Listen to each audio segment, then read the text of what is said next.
Hello दोस्तों, welcome to sleepy classes. आज का आपका क्वेश्चन है about shell gas. Shell gas में दो चीज़ें इंपॉर्टेंट है। सबसे पहली चीज़ इंपॉर्टेंट है कि इंडिया में इसकी डिस्ट्रीब्यूशन, और दूसरी चीज़ इंपॉर्टेंट है शेल गैस जब आप एक्सट्रैक्ट करने की कोशिश करते हो, एक्सप्लोर करने की कोशिश करते हो, तो कुछ इश्यूज हैं जो आपको पता होने चाहिए। तो यही दो चीज़ें इंपॉर्टेंट हैं जो शेल गैस एक्सप्लोरेशन से एसोसिएटेड आपको पता होनी चाहिए, और दोनों ही हमने क्वेश्चंस में इनकॉर्पोरेट की हैं। सो द क्वेश्चन सेज कि आपको shale gas distribution in India का रीजन अकाउंट देना है, कहाँ कहाँ पे पाई जाती है। दूसरी चीज, जो बहुत सारे शेल गैस एक्सप्लोरेशन से एसोसिएटेड इश्यूज हैं इंडिया में, वो भी आपको डिस्कस करने हैं। तो बिफोर आई स्टार्ट, मैं आपको एक बेसिक सी आइडिया दे देती हूं दैट शेल गैस एक्सप्लोरेशन में बेसिकली हो क्या रहा है। सो शेल गैस को ना आप देखोगे बहुत जगह पे अनकन्वेंशनल गैस भी कहा जाता है। रीजन क्या है इसका, आपको एक शब्द पता होना चाहिए, परमिएबल रॉक्स। ठीक है, सो होता क्या है, मेजॉरिटी जो आपको नेचुरल गैस फॉर्मेशंस मिलती हैं वो आपको परमिएबल रॉक्स में मिलती हैं, right. Permeable rocks for example sandstone etcetera. ना परमिएबल रॉक्स क्या होती हैं, जिनमें इजीली ड्रिल किया जा सकता है और इजीली आपकी जो नेचुरल गैस फॉर्मेशंस हैं उनको बाहर निकाला जा सकता है। Now what happens in shale gas extraction is, shale gas basically shale rocks में मिलती हैं। तो शेल रॉक्स ना बहुत ज्यादा परमिएबल नहीं होती, कि उनको लिटरली ब्रेक करना पड़ता है, एक पूरा मैकेनिज्म बनाना पड़ता है उनसे शेल गैस को बाहर निकालने के लिए।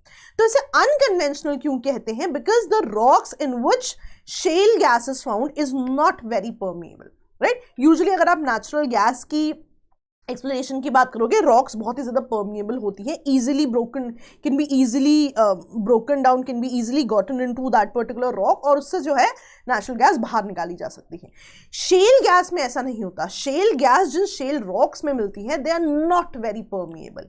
ये एक बहुत इंपॉर्टेंट रीजन है जिसकी वजह से इसको अनकन्वेंशनल गैस कहा जाता है।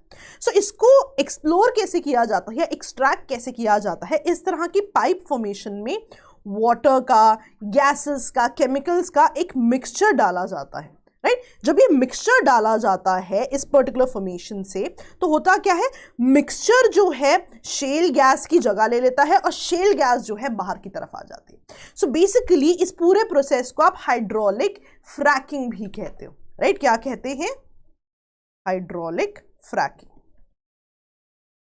तो अगर यही चीज़ आपको एक बेसिक सेटअप अगर आपको नेचुरल गैस से करना हो, तो वो इतना टीडियस नहीं है, बिकॉज रॉक्स जो है इजीली ड्रिल की जा सकती हैं सामान बाहर निकालने के लिए। और मोस्टली आप नेचुरल गैस देखोगे रॉक्स के बीच में भी मिलती हैं, राइट। दो रॉक्स होंगे और उनके बीच में नेचुरल गैस होगी।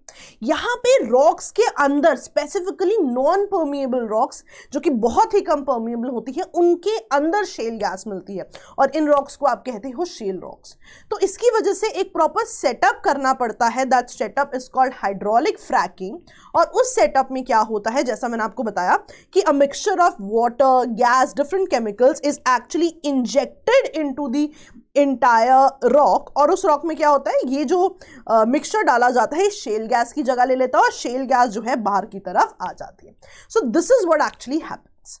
तो यहां पे दिक्कत क्या है, इस पूरे प्रोसेस में बहुत ही ज्यादा पानी की जरूरत होती है, राइट। अगर आप आगे डेटा पढ़ोगे तो आप देखोगे इतने ज्यादा पानी की जरूरत पड़ती है कि the concern of water conservation बहुत ही ज्यादा इशू या बहुत ही ज्यादा डिफीटेड हो जाता है अगर हम हाइड्रोलिक फ्रैकिंग की तरफ जाते हैं। रादर ये भी अपने आप में एक क्वेश्चन हमेशा रहा है शेल गैस के साथ, क्या हाइड्रोलिक फ्रैकिंग के अलावा कोई और चीज यूज की जा सकती है या नहीं, because hydraulic fracking needs a lot of water. ठीक है जी, बेसिक समझ में आया। पूरा मैकेनिज्म नहीं समझना है आपको, they will not ask you that. Mains में बहुत ही स्पेसिफिक टॉपिक होने चाहिए, लेकिन अगर आपको बहुत बेसिक सी अंडरस्टैंडिंग है, it's okay, you will be able to write the question. ठीक है, so I hope you understood the basic. चलिए, now let's go back to the question. The question says recent account दीजिए of the distribution of shale gas in India and issues भी बताइए। ठीक है, सो आप बहुत जेनेरिक चीज़ों से बात कर सकते हैं कि बहुत ही अनकन्वेंशनल नेचुरल रिसोर्स है, राइट। और भी ज़्यादा जैसे कन्वेंशनल क्रूड ऑयल या नेचुरल गैस आप करेंगे तो उससे भी ज़्यादा डेप्थ पे पाया जाता है। This can be your basic introduction.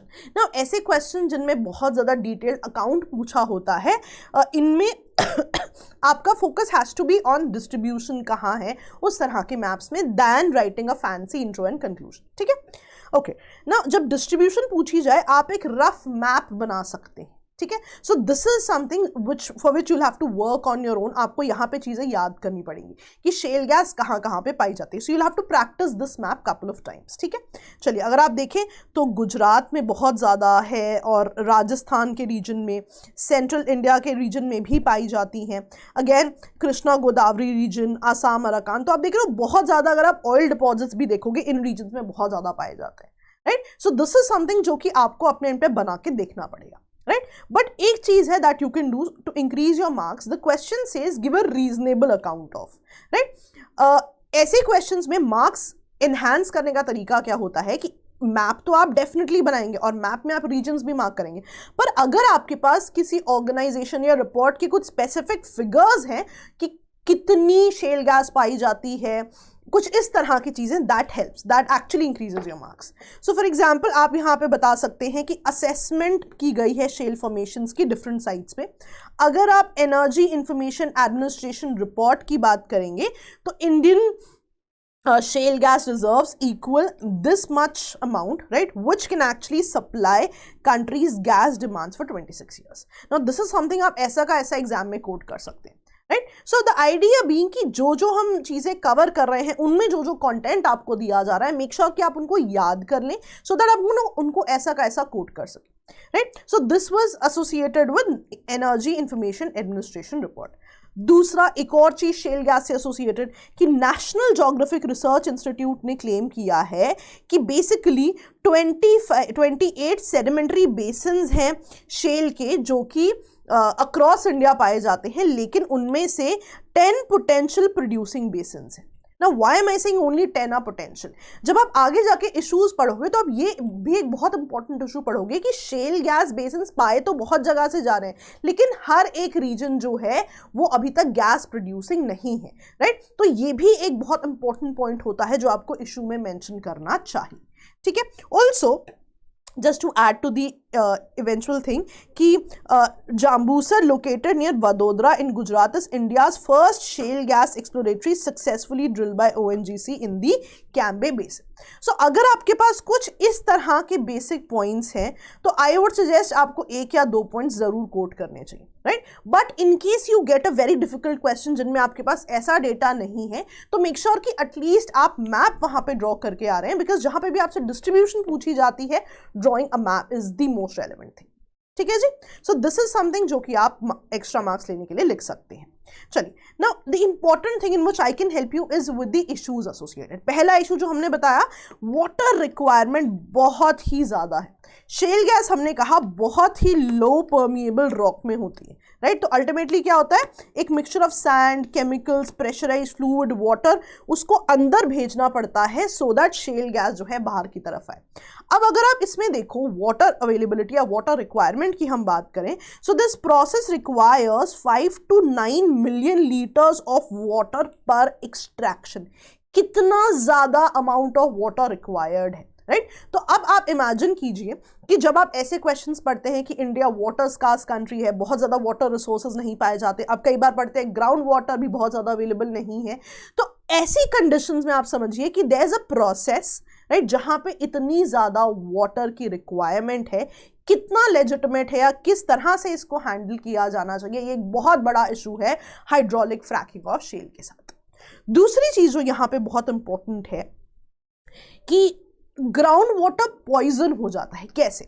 देखा गया है कि जो शेल रॉक फॉर्मेशंस हैं जहां पे शेल गैस पाई जाती है वो यूजुअली एक्विफर्स के पास पाई जाती है। राइट, एक्विफर्स क्या होते हैं? बेसिकली परमिएबल रॉक स्ट्रक्चर्स हैं जहां पे ग्राउंड वाटर बहुत ज़्यादा पाया जाता है। अब देखा गया है जब आप शेल गैस कि लेट्स से शेल गैस को जब आप एक्सट्रैक्ट करते हो तो शेल गैस फॉर्मेशंस में मीथेन भी पाया जाता है। राइट, अब imagine methane poisoning the ground water, क्योंकि शेल गैस फॉर्मेशंस क्योंकि देखा गया है एक्विफर्स के पास पाई जाती है, तो ऐसी पॉसिबिलिटी बहुत है कि जब आप शेल गैस की फ्रैकिंग कर रहे हो तो वहां से मीथेन जो है लीक होके आगे एक्विफर्स में चला जाए, which is used for drinking water. Right. अब क्योंकि शेल गैस फॉर्मेशन में मीथेन पाई जाती है तो इस पानी में बेसिकली मीथेन पॉइजनिंग हो सकती है एंड इवेंचुअली आप देखते हो कई बार ग्राउंड वाटर सिर्फ पीने के लिए नहीं, इरिगेशन के लिए एग्रीकल्चर में यूज किया जाता है। तो इमेजिन अ सिनेरियो जहां पे agriculture water already itself methane से पॉइजनड है, तो it will have harmful effects on the crop as well. ठीक है जी, तो ये भी एक बहुत बड़ा कंसर्न है which should be quoted in your exam.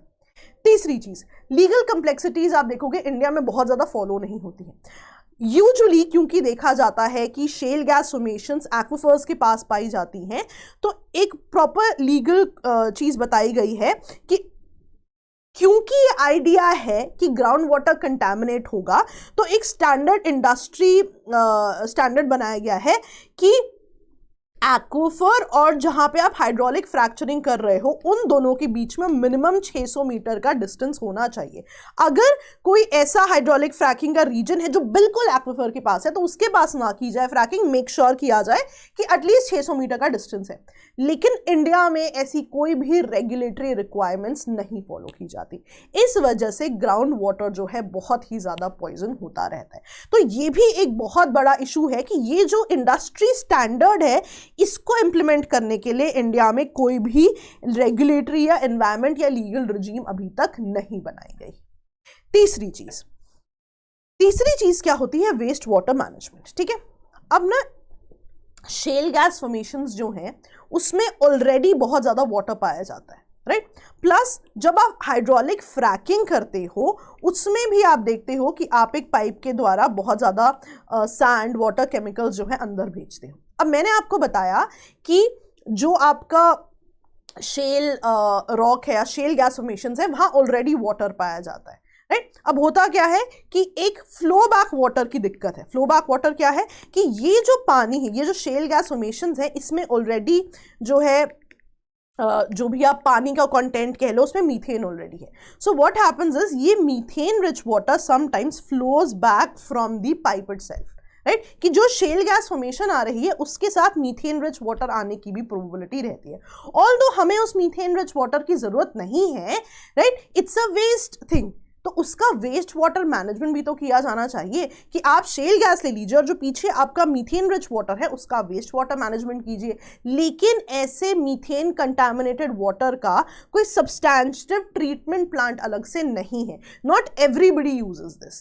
तो ये जो वेस्ट वाटर मैनेजमेंट का प्रॉब्लम है ये भी बहुत ज्यादा केटर नहीं किया जा रहा। अब आप इमेजिन करो एक शेल गैस फॉर्मेशन है, राइट, जिसमें ऑलरेडी मीथेन है, कुछ तो पानी आपका नीचे से ग्राउंड वाटर में मिक्स हो जाता है, कुछ फ्लो बैक करके वापस आने की पॉसिबिलिटी रहती है। अब जो ग्राउंड वाटर है उसके लिए तो you will have to have a different mechanism, लेकिन जो ये पॉसिबिलिटी है जहां पानी फ्लो बैक कर रहा है, this is the waste water जिसको इजीली ट्रीट किया जाना चाहिए, लेकिन अभी तक इसका बहुत अच्छा मैकेनिज्म नहीं बनाया गया है। Next, community water rights. आपने देखा कि वाटर बहुत ही ज्यादा यूज होगा यहां, लेकिन वाटर को यहाँ यूज किया जाए या कम्युनिटी जिसे उसकी जरूरत है उसके लिए यूज किया जाए, ये बहुत ही इंपॉर्टेंट क्वेश्चन है। और इसको रिजॉल्व करने का तरीका क्या हो सकता है, अगर कम्युनिटी वाटर राइट्स के लिए कोई प्रॉपर लॉज हो। लेकिन ऐसे लॉज इंडिया में स्टिल प्री मेच्योर है, ये भी एक बहुत बड़ा मुद्दा है कि now what to give priority to is against the question.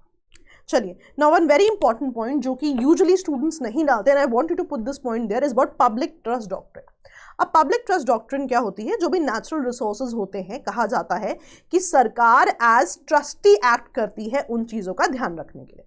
अब इमेजिन एक नेचुरल रिसोर्स है, सरकार जो है एज ट्रस्टी एक्ट कर रही है कि आम जनता के लिए वो उन चीज़ों को सही से यूज़ करेगी, सही से जुडिशियस यूज़ करेगी। बट अब हाइड्रोलिक फ्रैकिंग को करने के लिए मेजॉरिटी वाटर जो है, बहुत ज़्यादा कंटेंट ऑफ वाटर आपने यहाँ पे यूज़ कर लिया, तो ultimately judicious use of resources तो हुआ ही नहीं। तो अल्टीमेटली ये एक बहुत ही इंपॉर्टेंट क्वेश्चन बन गया against the public trust doctrine. सरकार रिस्पॉन्सिबल है for all these resources, her resource को जुडिशरी यूज करने के लिए एज ट्रस्टी फॉर पीपल, लेकिन अब this is not happening in this particular case. तो ये भी कहीं ना कहीं against the public trust doctrine हो जाता है, ठीक है। और ना एक और बहुत इंपॉर्टेंट चीज होती है प्रिकॉशनरी प्रिंसिपल। प्रिकॉशनरी प्रिंसिपल के लिए भी सरकार ही रिस्पॉन्सिबल है। प्रिकॉशनरी प्रिंसिपल क्या होता है कि अगर आपको लगता है कि कोई XYZ इशू आने वाला है एनवायरमेंट में, तो आप ऑलरेडी जो है प्रिकॉशन ले लीजिए। लेकिन जब हाइड्रोलिक फ्रैकिंग की वजह से ग्राउंड वाटर कंटामिनेट हो सकता है या वाटर अवेलेबिलिटी में दिक्कत आ सकती है। जब वही चीज़ फॉलो नहीं हुई तो प्रिकॉशनरी प्रिंसिपल तो अपने आप नॉन इम्प्लीमेंटेबल हो गया। तो ये दो इंपॉर्टेंट चीज़ें हैं जो कि इश्यूज खड़े हो सकते हैं। Now what people do is, हर एक कोई कम्युनिटी राइट्स की बात करता है, लीगल राइट्स की बात करता है, बट ये जो पब्लिक टच डॉक्ट्रिन और जो प्रिकॉशनरी प्रिंसिपल है, this is a very important point. Rather आप इसको अपने बहुत सारे एनवायरमेंट के क्वेश्चंस में भी यूज कर सकते हैं, जहां भी आपको लगता है कि कोई पर्टिकुलर रिसोर्स है और कोई ऐसा पॉइंट है जिसमें सरकार जो है बहुत ज्यादा अकाउंटेबल नहीं है, सरकार बहुत ज्यादा ध्यान नहीं दे रही, you can actually quote this point. बहुत ही अच्छा पॉइंट है। Next, incompatible EIA process. ठीक है, जो आप एनवायरमेंट इम्पैक्ट असेसमेंट पढ़ते हो कि एनवायरमेंट पे क्या इम्पैक्ट होगा, उसे असेस किया जाता है। अब ना इमेजिन करो, मैंने आपको बताया सबसे शुरू में कि शेल गैस को अनकन्वेंशनल कह रहे हैं बिकॉज रॉक फॉर्मेशंस जो है नॉन परमिएबल है, लेकिन और भी हाइड्रोकार्बन्स हैं जो परमिएबल रॉक्स में मिल रहे हैं। तो कैसे पॉसिबल है कि एनवायरमेंट इम्पैक्ट असेसमेंट दोनों का सिमिलर हो? इसका एक बहुत अच्छा एग्जाम्पल देती हूँ मैं आपको। फॉर एग्जाम्पल, जब आप ड्रिल करते हो हाइड्रोलिक फ्रैकिंग के लिए, क्योंकि आपको बहुत ज़्यादा इंटेंसिटी और फोर्स के साथ वहाँ ड्रिल करना पड़ता है सो दैट शेल गैस बाहर आ जाए, तो हो सकता है कि उन रीजन्स में जो है कुछ प्लेट फॉर्मेशंस में दिक्कत आ जाए, साइज्मिसिटी इंक्लूड हो जाए, बिकॉज बेसिकली आप पूरी की पूरी सतह को हिला रहे हो, अर्थक्वेक्स आ जाए। तो आप देख रहे हो कि the entire idea of a non permeable rock is कि वहां पे सीज्मिसिटी आ सकती है ड्रिलिंग से, बट शायद ये केस बहुत ज्यादा ना हो इन रीजन्स जहां पे रॉक्स परमिएबल है, इजी ड्रिलिंग हो जाए। इसका मतलब है जब आप एनवायरमेंट पे इम्पैक्ट असेसमेंट करोगे, दोनों का जो प्रोसेस है, जो डिटेल्स है, वो अलग होनी चाहिए, लेकिन ऐसा है नहीं। अनकन्वेंशनल और कन्वेंशनल हाइड्रोकार्बन्स का जो EIA प्रोसेस है वो डिफरेंशिएटेड नहीं है, जिस वजह से एक एग्जैक्ट EIA नहीं आ पाता है ऑफ शेल गैस फॉर्मेशंस का। ठीक है जी। And the last issue being, जो मैंने आपको बताया कि मान लीजिए 25 से 26 बेसिन्स मिले हैं, पर जरूरी नहीं है कि हर एक बेसिन ऑलरेडी मैच्योर है फॉर गैस जनरेशन। तो कुछ बेसिन्स हैं जो आप अभी यूज कर सकते हैं, कुछ ऐसे बेसिन्स होंगे जो कि आप फ्यूचर में यूज करेंगे। तो ये भी एक बहुत इंपॉर्टेंट रीजन माना जाता है कि अभी तक भी सारे के सारे शेल गैस फॉर्मेशंस जो है मैच्योर नहीं है। और द शेल गैस ना बहुत ही इंपॉर्टेंट मानी जाती है in terms of for any countries का। मैं आपको एग्जांपल देती हूँ, यूएस में जब बहुत पहले शेल गैस फॉर्मेशंस पाई गई तो देखा है कि जितना वो शेल गैस यूज कर रहे हैं उतना ही उनकी जो गैस प्राइसिंग है वो नीचे होती जा रही है, राइट, कम होती जा रही है, इट इज गेटिंग चीपर। तो imagine such a condition for India जहां पे पॉपुलेशन इतनी ज्यादा है, रिसोर्सेज की डिमांड इतनी ज्यादा है, अगर वहां पे शेल गैस फॉर्मेशंस बहुत ज्यादा अच्छी हो जाती है, ड्रिलिंग का प्रोसेस सॉर्टेड हो जाता है, ये सारे इशूज केटर हो जाते हैं, तो हमारी जो गैस प्राइसिंग है वो कितनी ज्यादा कम हो सकती है। तो काफी इंपॉर्टेंट रिसोर्स है शेल गैस, जो कि हमें अकॉर्डिंगली ही यूज करना चाहिए। तो वे फॉरवर्ड आपका क्या है कि लेट्स से आप शुरू कर सकते हैं कि डिस्पाइट इतने सारे चैलेंजेस, गवर्नमेंट ने एक जेनेरिक एनवायरनमेंट क्लियरेंस प्रोसेस बनाया हुआ है इस शेल गैस का। सो बेसिकली एक सेपरेट एनवायरनमेंट क्लियरिंग मैनुअल होना चाहिए फॉर अनकन्वेंशनल हाइड्रोकार्बन्स, ऐसे हाइड्रोकार्बन्स जो नॉन परमिएबल रॉक्स में मिल रहे हैं। और एक बहुत ही इंपॉर्टेंट चीज क्या है कि before you start the entire fracking process, हर एक स्टेप के लिए अलग अलग क्लियरेंस होनी चाहिए। फॉर एग्जांपल, एक्विफर्स की पाई जाती है पास में, तो उसके लिए अलग लीगल रिक्वायरमेंट हो, राइट। अगर आपको लग रहा है कि सीपेज हो सकती है कंटामिनेटेड वाटर की इनटू ग्राउंड वाटर, उसके लिए डिफरेंट मैकेनिज्म्स बनाए जाए। और जो भी वेस्ट वाटर और ट्रीटमेंट मेथोडोलॉजी का फ्लो बैक का जो प्रॉब्लम है, उसके लिए भी सेपरेट लेजिस्लेटिव कैटेगराइजेशन की जाए, उसके लिए भी वेस्ट वाटर मैनेजमेंट का काम किया। तो जैसा कि मैंने आपको यूएस का एग्जांपल देके बताया था कि कहीं ना कहीं उनके लिए इतनी हेल्पफुल थी, तो इन अ कंट्री लाइक इंडिया जो कि मेजॉरिटी एनर्जी एक्सपोर्ट्स पे, नॉट मेजॉरिटी बट बहुत हद तक एनर्जी इंपोर्ट्स पे जो है काम कर रही है, बहुत ज़्यादा हमें एनर्जी इंपोर्ट करनी पड़ रही है फॉर वेरियस थिंग्स। तो इमेजिन अगर ऐसे रिसोर्सेज को जो शेल गैस है इनको अनलॉक कर लिया जाए तो कितना ज़्यादा हमें बेनिफिट हो सकता है in terms of gas pricing. ठीक है जी। So I hope you have understood the entire question. कुछ भी क्वेश्चन अब आपको शेल गैस से एसोसिएटेड आ जाए, you are already aware of all the points. Keep revising, keep studying, all the best.